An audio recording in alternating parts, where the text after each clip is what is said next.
ধূপগুড়ি বিধানসভা উপনির্বাচনে জয়ী তৃণমূল কংগ্রেসের বিধায়ক নির্মল চন্দ্র রায়ের বাড়ির সামনে মুখে কালো কাপড় বেঁধে হাতে প্ল্যাকার্ড নিয়ে মহকুমার দাবিতে প্রতিবাদে মহকুমা নাগরিক মঞ্চের সদস্যরা বিধানসভা উপনির্বাচনের প্রচারে এসে গত ২রা সেপ্টেম্বর তৃণমূল কংগ্রেসের সর্বভারতীয় সাধারণ সম্পাদক অভিষেক বন্দ্যোপাধ্যায় কথা দিয়েছিলেন ৩১ ডিসেম্বর ২০২৩-এর মধ্যে ধূপগুড়ি মহকুমা হবে। এক দশকেরও বেশি সময় থেকে মহকুমা নাগরিক মঞ্চ তাদের এই দাবিতে আন্দোলন করে যাচ্ছিল, কিন্তু অভিষেক বন্দ্যোপাধ্যায়ের দেওয়া সময়সীমা মতো মহকুমা গঠন না হওয়ায় ফের একবার আন্দোলনে মহকুমা নাগরিক মঞ্চ। তাদের অভিযোগ, বিধানসভা উপনির্বাচনের জয় পাওয়ার জন্য মিথ্যে প্রতিশ্রুতি দিয়েছে তৃণমূল কংগ্রেস। এই কারণে বিধায়কের বাড়ির সামনে দাঁড়িয়ে মৌন প্রতিবাদে মহকুমা নাগরিক মঞ্চের সদস্যরা। তাদের আরও অভিযোগ, ধূপগুড়ির মানুষের সাথে প্রতারণা করা হয়েছে। যদিও এ বিষয়ে ধূপগুড়ির বিধায়ক অধ্যাপক নির্মল চন্দ্র রায় বলেন, রাজ্য সরকার ইতিমধ্যে মহকুমা গঠনের প্রক্রিয়া শুরু করেছে, মন্ত্রিসভায় পাশও হয়েছে। আমরা তো বারবার শুনছি মুখ্যমন্ত্রী, রাজ্যের মুখ্যমন্ত্রী বারবার বলছেন, তখনও ধূপগুড়িতে 21 সালে বিধানসভা নির্বাচনের প্রচারে এসে বললেন কাজ চলছে, তারপর ঘোষণা হলো, তারিখ দেওয়া হলো আরেকজন, তারপর একটি পুজো উদ্বোধনের জায়গা খুঁজে পেলেন তিনি, সেখানে বললেন যে মন্ত্রিসভায় পাস হয়ে গেছে। কখনো বললেন না যে এটার সাথে কোর্টের একটা সম্পর্ক আছে, অথচ নতুন করে সেই সমস্যা তৈরি হয়। কাজেই ভাওতাবাজির একটা শেষ আছে, যার জন্য বলছি যে ধূপগুড়ির মানুষ অত্যন্ত সচেতন, বোকা ভাবার কোনো কারণ নেই। কাজেই অবিলম্বে মহকুমার কাজ শুরু করতে হবে, না হলে আমরা অনশনে বসবো। আজকে একটা প্রতিবাদ আমরা করলাম। খুব দুর্ভাগ্যের, যে ইস্যুতে বিধায়ক নির্বাচিত হয়েছেন সেই ইস্যু নিয়ে যখন তার বাড়ির সামনে আমরা আসলাম, তিনি পালিয়ে গেলেন, তিনি থাকলেন না। এটা খুব দুর্ভাগ্যের। আমাদের জন্ম ধূপগুড়িতে, আর আমাদের বিধায়ক আমাদের ছেড়ে চলে গেলেন, এটা লজ্জার। আপনারা কি মনে করছেন যে ভোট বৈতরণী পার করেছে মহকুমাকে সামনে রেখে? এখন তো তাই মনে হচ্ছে যে ভোটটা পার করার জন্য একটা ভোট পার হয়ে গেছে, আবার একটা ভোট আসছে, সেটাকে পার করতে হবে।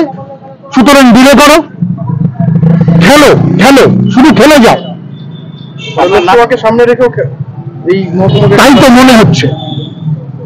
আপনার নাম? আমার নাম অনিরুদ্ধ দাশগুপ্ত। কেন এরকম? মানে এটা প্রতিবাদ না, এটাকে বলতে পারে রিমাইন্ডার। আমরা একটা ধাক্কা দিতে এসেছি, বিধায়ককে মনে করিয়ে দিতে আসছি, এই যে আপনি বিধায়ক হয়েছেন, এই যে কলকাতা যাচ্ছেন সরকারি মাগনা টাকায়, হ্যাঁ, তৃতীয় জনগণের টাকায় এই যে কলকাতা যাচ্ছেন আসছেন, এসি A1 ফার্স্ট ক্লাসে আপনি যে ভাতা টাতা পাচ্ছেন, এই সমস্ত কিছু কিন্তু একেবারে ওই ঠাকুরপাটের সভায় অভিষেক বন্দ্যোপাধ্যায় যখন বলছিলেন, ঘোষণা করছিলেন, আপনি হাততালি দিচ্ছিলেন। তারপর যখন সত্যি সেই নির্ধারিত সময় তো আমরা দেই নাই, আমরা তো আর বলিনি, আমরা কাউকে এটা ব্ল্যাকমেল করিও না, আমরা কাউকে এটা ধরিও না, বলেও যে আপনাকে ডেট বলতে হবে কতদিনের মধ্যে মহকুমা হবে। আরে ভাই, আপনারাই ডেট দিলেন 31শে ডিসেম্বর, আপনারাই তারপরে সেটা করতে পারলেন না। টোটাল ব্যাপারটা তো আপনাদের।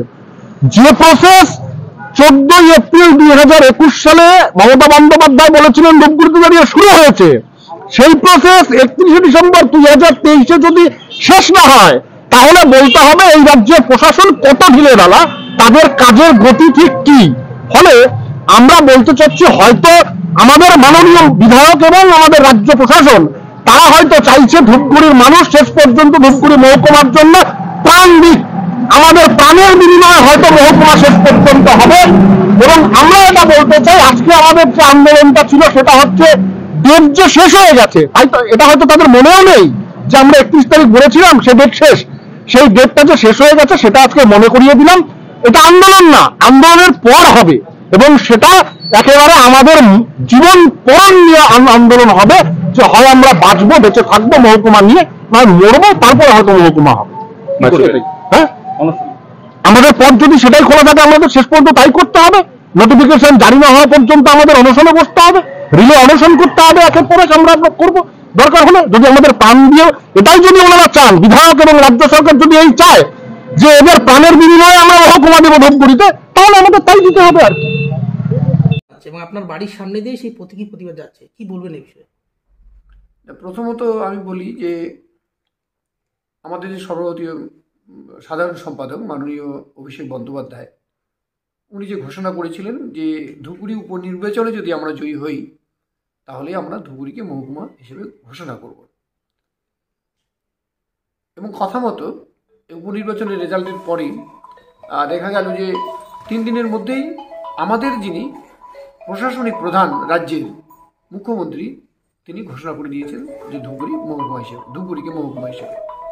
এরপর এর কিছুদিন পরেই 15-20 দিন পরেই সেটা ক্যাবিনেটেও পাশ করা হয়েছে। এভাবে প্রশাসনিক যে প্রক্রিয়াগুলো সেগুলো শুরু হয়ে চলার পরে তো মহকুমা গঠনের জন্য আর কি তো বিচার বিভাগীয় একটা কনসেন্টের একটা দরকার আছে। সে প্রক্রিয়াটাও রাজ্য সরকার শুরু করে দিয়েছেন। দেওয়ার ফলে ইতিমধ্যে এখানে চিফ জাস্টিস অব হাইকোর্ট তার নির্দেশে Jalpaiguri CGM chief judicial magistrate তিনি এসছেন, এখানে পরিকাঠামো তিনি দেখে গেছেন। দেখার পরে তিনি কি রিপোর্ট দিয়েছেন আমাদের জানা নেই। তার রিপোর্টটা দিলে পরেই যে মহকুমার গঠনের যে একেবারে যেটা মানে যেমন এসডিও নিয়ে আসা, কোর্ট তৈরি করে দেওয়া, এই প্রক্রিয়াগুলো শুরু হয়ে যাবে। ঠিক আছে, মহকুমা গঠন হয়নি বা হয়নি সেটা কিন্তু আমি সম্পূর্ণরূপে মানতে পারছি না। প্রক্রিয়া শুরু হয়ে গেছে। তারপরে আমি শুনলাম যে যেহেতু 31শে ডিসেম্বর পেরিয়ে গেছে, সংবাদ মাধ্যমের কাছে আমি জানতে পারলাম থ্রুতে যে আমাদের ধুপগুড়ির নাগরিক মঞ্চের মাননীয় যারা সদস্য আছেন সম্মানীয়, তারা এটার প্রতিবাদ করবেন এবং আমার বাড়ির পাশ দিয়ে তারা মানে একটা প্রতিবাদ করবেন কালো কাপড় মুখে দিয়ে। তো সে সম্পর্কে আমার বলার এটাই যে প্রত্যেক নাগরিকেরই তাদের প্রতিবাদ করার, আন্দোলন করার অধিকার আছে, তারা সেটা করতেই পারেন। সে সম্পর্কে আমার কোনো বলার নেই, এটুকুই আর কি। তো এই বিষয়টি কি আপনারা মানে আপনি মুখ্যমন্ত্রী বা অভিষেক বন্দ্যোপাধ্যায়কে জানাবেন যে আন্দোলনের বিষয়টি রয়েছে? আপনি তো আজকে না, আমি তো খবরের কাগজে সেটা দেখার পরে আর কি আমি ইতিমধ্যেই যেখানে যেখানে জানানোর প্রয়োজন আছে সেখানে আমি জানিয়ে দিয়েছি। আমি সেই খবরটা আমি পাঠিয়ে দিয়েছি। আজকে তো কলকাতা যাচ্ছেন আপনি? আমি কলকাতা যাচ্ছি। তখন বাড়ির সামনে আন্দোলন, কি বলবেন? না, আমার সাথে দেখা হয়নি। আমি তো আমার ট্রেনের জন্য আমি বেরিয়ে এসেছি। তারপরে সংবাদ মাধ্যমের এই যে মানে জানতে পারছি যে আমার বাড়ির সামনে দিয়ে গেছে ওরা, এইটুকুই।